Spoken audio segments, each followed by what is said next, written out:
A'udzu billahi minasyaitonir rajim. Bismillahirrahmanirrahim. Qala al-musannif rahimahullahu ta'ala wa nafa'ana bihi wa bi'ulumihi fid dharain amin. Al-hadits tsani wal 'ishrun, hadis kang nomor An Abi Abdillah, saking sahabat Abi Abdillah Jabir bin Abdillah Al-Ansari, rupane Jabir bin Abdillah Al-Ansari radhiyallahu yang dari sallallahu Allah anhuma, saking karone Jabir lan Abdillah opo anna rajulan stuhune wong lanang siji iku sa'ala takon sapa rajul Rasulullah ing Kanjeng Rasul sallallahu alaihi wa alihi wasallam, faqala maka ngucap sapa rajul,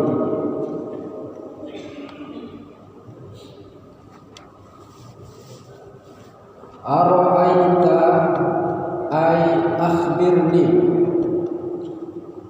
kersa paring kabar panjenengan duhai Rasul, idza shallaitu, lamun salat sapa ingsun al maktubati ing salat 5 waktu, wa sumtu lan puasa ingsun Ramadan dalam bulan Ramadan, wa ahlaltu lan i'tiqadaken isun al halala ing halal, wa haramtu lan ngadohaken sapa ingsun al harama ing haram, walam azid lan ora nambahi ingsun ala dalika ing atase mengkono idza shallaitul maktubat wa sumtu ramadhana wa ahlaltul halala wa haramtul haram syai'an ing adkhulul jannata, ana toh bakal masuk sapa ingsun al jannata ing swarga. Qala maka jawab sapa Rasulullah, na'am, yo. Rawahu riwayataken hu ing hadis sapa Muslimun di Imam Muslim.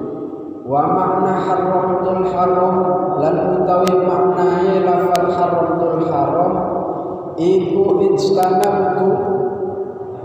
instanamtuhu ngadohaken sapa ingsun hu ing haram, wa makna ahlaltul halal, dan utawi maknane lafal ahlaltul halal iku fa'altuhu ngelakoni ingsun hu ing halal mu'taqidan kelawan nekadaken hillahu ing kahalalane barang kang halal. Hadis yang ke-22 ini berbicara tentang bagaimana masuk surga, tiketnya itu apa? Nah, ini nanti dijelaskan. Tiket masuk surga menurut hadis ini yaitu fi'lul ma'murat wa tarkul manhiyat, mengerjakan apa yang diperintahkan Allah dan meninggalkan apa yang dilarang Allah Subhanahu wa taala. Itu inti dari pelajaran hadis ini. Siapa yang menyampaikan hadis ini?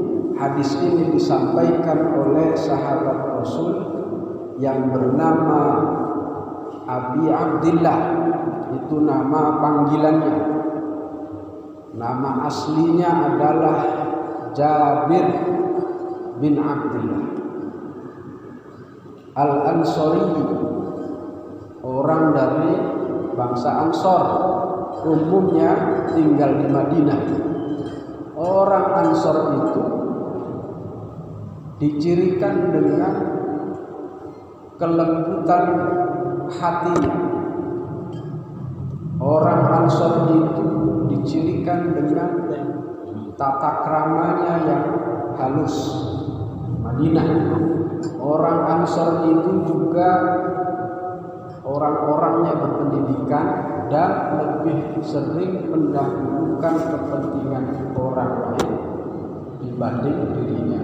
Itu ciri orang Ansor yang menolong orang-orang atau sahabat-sahabat Rasulullah pada saat hijrah dari Mekkah ke Madinah. Itu adalah orang-orang Ansor. Jabir menyampaikan bahwa suatu saat ada seorang laki-laki mendatangi Rasulullah Shallallahu Alaihi Wasallam. Siapa nama laki-laki itu? Disebutkan di sini namanya adalah Nu'man bin Qawqal. Nu'man bin Qawqal. Dia bertanya kepada Rasulullah, "Ya Rasulullah, kalau saya hanya melakukan sholat 5 waktu saja, yang wajib saja, kemudian puasa di bulan Ramadan saja, tidak bolong, dan saya meyakini yang halal itu ya halal sepenuh hati, dia kerjakan yang halal, ya, kemudian makan yang halal, wa haramtul haram, dan menjauhkan diri dari perbuatan yang haram, tidak makan riba misalkan, tidak jahat sama orang, ya gitu, modalnya hanya sholat, puasa, mengerjakan yang halal, meninggalkan yang haram.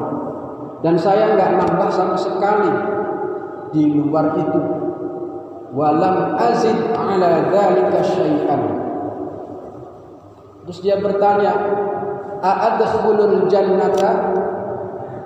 Apakah nanti itu kalau saya cuma begitu, cuma sholat, cuma puasa, meninggalkan yang haram dan mengerjakan yang halal itu, bisa masuk surga nggak ya Rasulullah?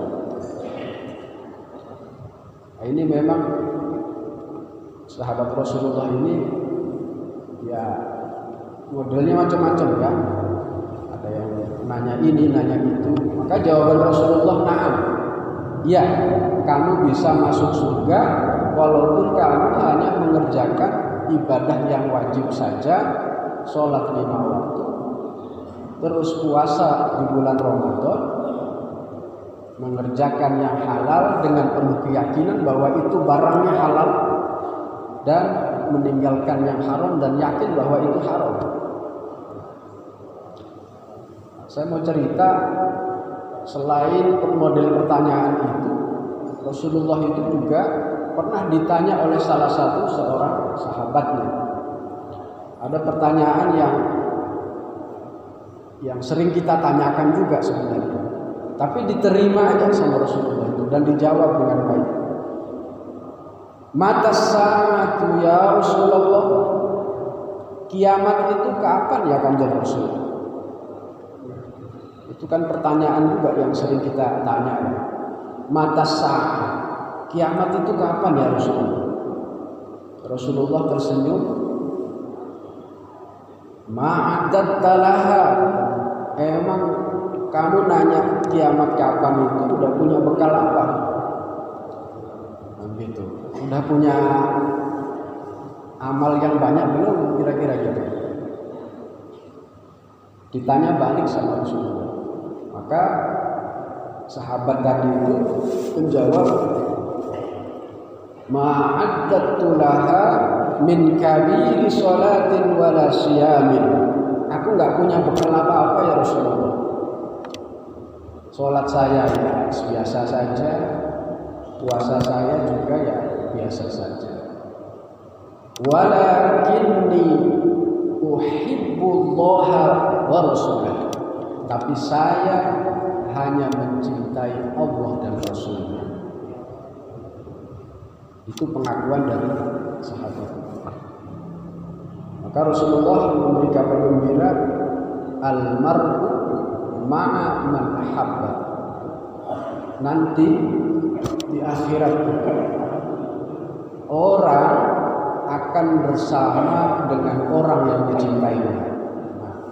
Berarti Rasulullah memahami betul, tidak membuat sulit umatnya.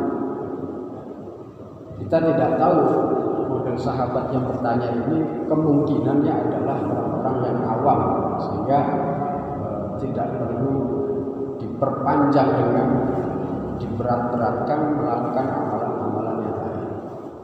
Nah, di sini ada penjelasan bahwa lam yadhkur an-nabiyyu sallallahu alaihi wasallam lis-sa'ili fi hadzal hadits syai'an min at-tatawwu'at 'ala al-jumlah wa hadha yadullu 'ala jawazi tarki at-tatawwu'at 'ala al-jumlah. Ketika Rasulullah ditanya hanya dengan modal sholat, puasa, menghalalkan yang halal dan mengharamkan yang haram, bisa masuk surga, dijawabnya sekedar iya tanpa Rasulullah menjelaskan dan menambahkan, loh kamu harus kerjakan yang sunnah. Itu maksudnya apa? Rasulullah tidak menyebutkan itu. Itu maksudnya wa hadza yadullu ala jawazi tarkit tatawwu'at 'alal jumlati lakin man tarakaha wa lam yaf'al syai'an faqad fauta 'ala nafsihi. Berarti ibadah sunnah itu boleh ditinggalkan. Boleh untuk orang yang dalam kasus ini, karena memang dia tidak wajib. Tetapi ada tetapi di sini. Lakin man tarakaha wa lam yaf'al syai'an faqad fauta 'ala nafsihi rabhan 'aziman wa thawaban jasim. Tetapi orang Islam yang hanya mengerjakan yang wajib seperti sholat 5 waktu, puasa wajib Ramadan, ya, yang halal-halal dia kerjakan, meninggalkan yang haram, tidak mengerjakan yang sunnah, itu sebenarnya kata penjelasan di sini dia telah melewatkan untuk dirinya keberuntungan yang besar, wa thawaban jasima, dan juga pahala yang nyata, ya. Jadi baiknya bagi kita yang memang punya kemampuan melakukan ibadah sunnah, ya dengan semampunya, ya. Dengan semampunya, tanpa harus memaksa diri, lakukan ibadah sunnah di luar ibadah wajib. Jadi yang Rasulullah sampaikan di sini dalam menjawab pertanyaan itu adalah standar minimal. Nah, orang bisanya cuma itu, ya tidak apa. Rasulullah tidak menambahkan jawabannya dengan oh tidak bisa, kamu harus, atau ya bisa tapi kamu harus sholat sunnah misalkan. Itu sebenarnya kata Kiai Musallih di sini dalam rangka untuk memudahkan ya, wa taisiran, tashilan wa taisiran. Karena begini Bapak-bapak dan Ibu, beragama itu sebenarnya mudah. Beragama itu mudah, jangan dibikin beban. Lakukan semampunya. Itu Allah Maha Pengasih, Maha Penyayang. Tapi juga jangan digampang-gampang. Gitu. Rasulullah pernah juga mengingatkan untuk tidak berlebihan di dalam beragama. Halakal mutanatti'un, halakal mutanatti'un, halakal mutanatti'un. Rusak atau hancur orang yang berlebih-lebihan. 3 kali beliau mengucapkan. Di hadis yang lain menyampaikan iyyakum wal ghulu fa inna ma ahlaka man kana qablakum al ghulu wa fil din. Hati-hati dengan sikap berlebih-lebihan. Karena orang-orang yang dulu sebelum masanya Kanjeng Nabi, umat Kanjeng Nabi ini hancur binasa karena berlebihan dalam beragama.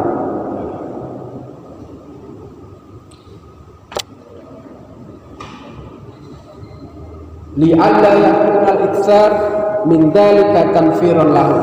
Karena kalau Rasulullah membebani dengan penjelasan kamu harus melakukan ini, melakukan itu di luar kemampuan si penanya, boleh jadi orang Islam itu lari.